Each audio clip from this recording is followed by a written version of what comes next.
Your farm's going to fail. You are not going to be successful in this space. Well, hey friends and neighbors, this is Chuck out at Sheraton Park Farms. Welcome back to the farm. It is an absolutely gorgeous Saturday spring morning here in the foothills of Blue Ridge Mountains on the farm. So Sandra has gone to do a delivery this morning. Jamie, the gentleman that works for us, he's gone over to Jamie Miles, is over at Seven Stands. He's working for him today. So I thought it'd be a good chance for us to kind of catch up a little bit, ride around, do some chores, look at what's going on, and just spend a little bit of time together. So hang out with me for a few minutes and let's go do a little farm stuff.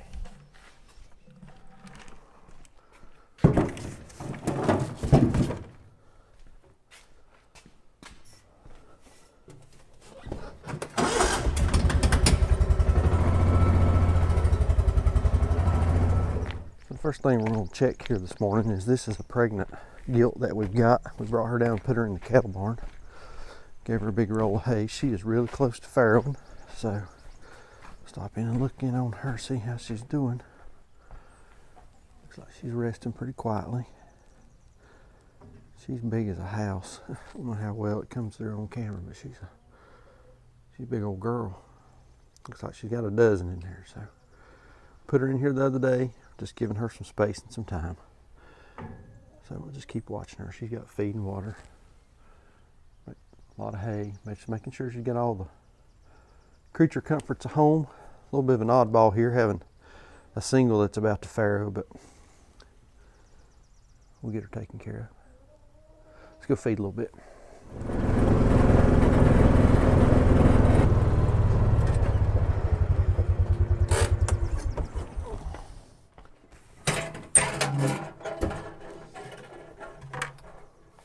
So this building here is what we affectionately call the feed barn. That's where we keep up most of the feed, or at least all the hog feed. And we buy our hog feed in these 1-ton totes. And a friend of ours who is a distributor for a mill that's fairly close, he brings it right to us. It works out really good. And we're ordering enough now that makes sense for him to bring it to us. And Jamie Miles and I are splitting. Usually we're splitting a load. They'll bring 6 up, and Jamie will usually come over on Saturday and grab one of these, and we'll load them up. But we've noticed a little bit of a cost increase in our hog feed lately. We went from $400 a ton up to, I think it's $459 a ton now, which a little bit of an increase, but like everything, the price of everything's going up, and we're just trying to be as responsible with it as we can. All right, y'all, I don't know how well this is going to come through on the camera. On my side, it looks a little grainy. Getting ready to load some feed up, and heard this guy up here on top of the hill. Wild turkey up there strutting his stuff. Saw this guy yesterday over one of the other fields, and we've got a group of 4 or 5 hens around here that we've been seeing, but I hadn't seen the tom other than just kind of on the edge of the woods. But this morning he's up here gobbling and strutting his stuff. And I think I'm not much of a hunter, but I think today is opening day of turkey season here in North Carolina. We'll see if we can get up on the hill and get a little better picture of him here in a minute, but if we can't, I just want to capture a little footage of him. Good looking guy. Watch out, babies.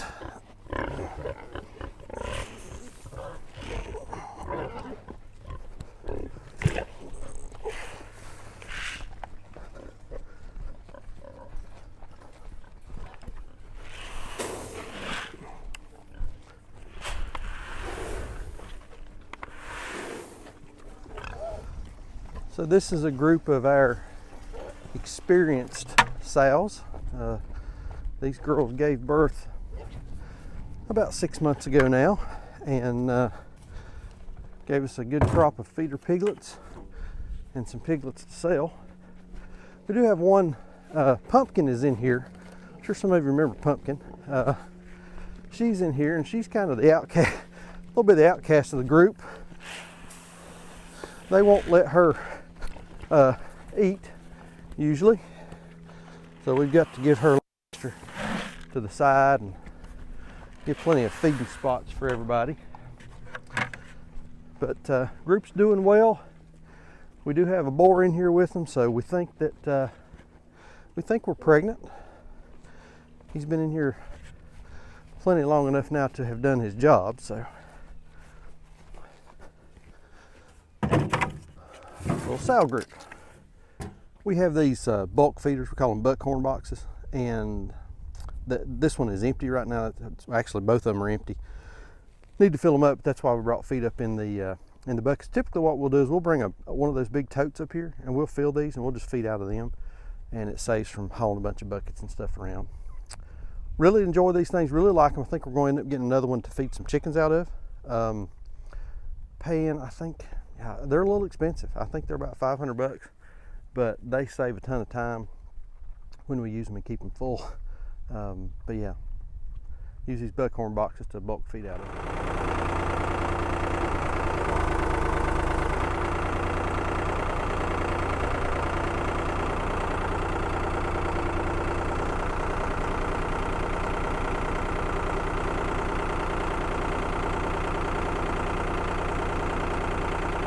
Is that good?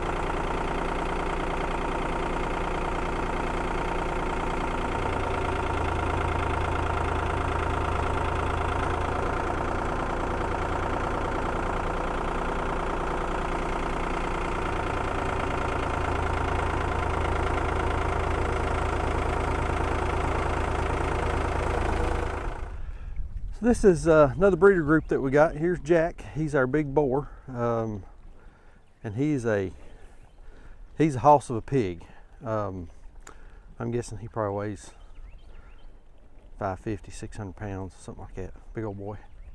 And then rest of them, I do have one more, no, I've got two. I've got Stumpy here. This is a black Berkshire. Belongs to our friend Jamie over at Seven Stands.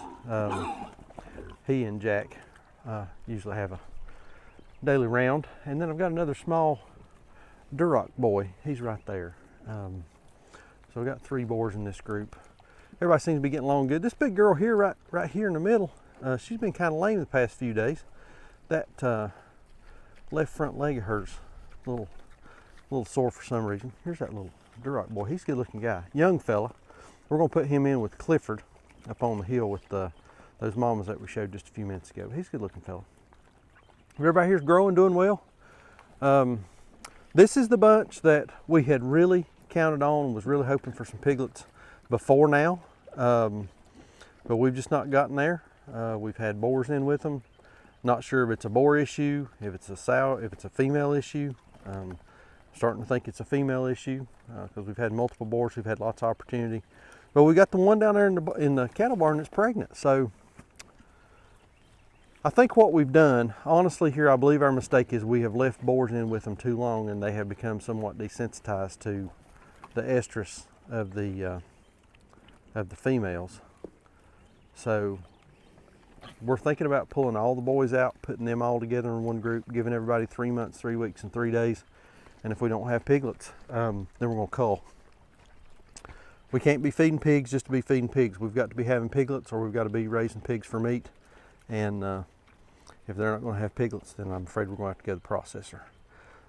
That's just the deal in farming. I mean, this is an operation where we are trying to make a living, and we can't just be feeding pigs to keep them around. So I think we're going to start a culling operation here sooner rather than later. We've probably messed around too long, but gave everybody an opportunity. We'll see what happens. This girl here, she may be pregnant. She's kind of waddly. I don't know. So this is our feeder group, and these are all pigs that were either born on this farm about October, about 6 or 7 months ago, or there's a group of blue butts in here that we had bought off of another farm, kind of local. A lot of these guys are getting really close to going to the butcher. We actually have 5 appointments coming up for this crowd, some of the folks in this crowd, in about 10 days, I think it is. And we've sold 3.5 of those pigs. So we're going to the market, we're going to the processor with 3.5 of these pigs already sold. And that brings up something that I've been wanting to talk about for the past couple weeks, and I just hadn't done a video on it. And I want to have a real conversation with you. And I'm not fussing at anybody, but I think this is really important for you to hear and really important for you to know. Recently, I've been seeing a ton, not one or two, I mean dozens of posts on different pig groups, chicken groups, farming groups, and that kind of thing on social media with a very, very similar question or a similar thread to the question. I have these chickens, where do I sell them? Or I bought 3 pigs last year, they're grown out, we're ready to process them. Where are you guys selling your pigs at? If you are at the processing stage, or you've got animals that are ready to be butchered and are ready for retail sale, and you don't know where you're going to sell them, you don't know how you're going to price them. That's been another real common theme that I've seen. How do y'all price your pigs? What are you asking for your chicken, or whatever the case may be? If you're to the stage of processing those animals and having them ready for retail sale, and you don't know where you're going to sell them, and you don't know how to price them, your farm's going to fail. You are not going to be successful in this space. In terms of selling, we'll talk about that real quick. You need to be marketing now. Even if you don't have animals on your farm, you need to be marketing your farm right now. Telling people who you are, making folks aware of who you are, how you're raising your animals, how you're going to do business, what products you're going to offer. You need to be marketing that today, not whenever it comes time to sell those animals or when it comes time to go to processing. Market today, market now. In terms of pricing, you need to know how to price your products, and it's not a complicated thing. I get tons of messages from folks, emails, comments, all the time. How do you price? How do I know what to sell my pork chops for? So it's real simple. Number one, you need to know, what is your cost of input? What did it cost you to get that animal to slaughter stage? What did the piglet cost you? What did your feed cost you? You need to account for your infrastructure. You need to account for your labor. What's your cost of input? How much money have you got in that animal standing right there? I know how much money I've got in that animal standing right there. What's your processing cost going to be? Add all that together, and now you know what your cost of goods is. You know what that pig, what the pork chop off of that pig has cost you to produce. Take that and add your percentage of profit that you want to earn. And you need to decide what that is. Is it 1%? If it's 1%, you're not going to last very long. Is it 30%? Is it 50%? That's up to you to decide. What do you need to make on that animal to make your farm go? That's the primary thing that we use to determine pricing. We will also go and look at the USDA, actually there's one for North Carolina. We will look at the North Carolina pastured pig, pastured poultry, grass-fed beef, whatever it is we're selling, report to see what the average price is, what the range of prices are, and what the median of prices are on individual cuts. So we'll go back and look. And so let's say that hypothetical numbers, let's say that we've determined that for us to sell a pork chop off of that pig right there, we need to charge $10.99 a pound, okay? We go look at the USDA report, the North Carolina report, and we see that pork chop averages are $9.99 to say $17.99, and the median is $14.99. Okay, we're at $10.99, whatever we decided. We typically will raise that price a little bit to add some margin to our cost to increase our profits. So it's all about knowing your numbers. And yeah, it's good to know what prices are in your market, in your general area, but that should not be what's driving the price that you're charging for a pork chop or a piece of bacon or a pack of sausage off of that pig. What should be driving your cost is, what do you have in that pig? How much money have you got tied up? And there's another comment that I've got to make. There are some goobers out there on YouTube that are going to tell you that you're competing with grocery stores. No, you're not. This is not a grocery store pig. This is not a commodity pig. That's not commodity bacon. That's not commodity pork chops on those pigs. This is a craft product. This is a product that you've got a lot of sweat, time, energy, and effort in raising. You can't do it. You can't raise these pigs and sell them for what they're charging in the grocery store. If you do, you're going to starve to death. You're not even going to have enough money to feed your pigs. So be aware of what you're raising. Know how to price it. Know what prices are in your market. Use that as part of the determining factor, but that's not what drives your price. You need to know what you got in these pigs, know what you got in the pork chop, put you a little money on it, and survive. People are looking for this. There's a market out there for this product. You just got to go find it. And don't wait till the last minute to go find it. Go find it now. Okay, so I got back to the shop and I was checking the video that I'd shot, and somewhere along the way, the battery died on my lapel mic and on the mic that feeds into the camera that attaches the audio to the video. So we missed out on talking about the turkeys and the meat chickens and Angel and Cinnamon and Barney and Lamb Chop and all that crowd down there. So we'll do that on another video. But I'm going to wrap it up here. One last thing I want to say. If we can help you in any way, please send us a message, shoot us an email. We're glad to help in any way. I'm not ranting because I'm mad at people. I want to see folks succeed in this business.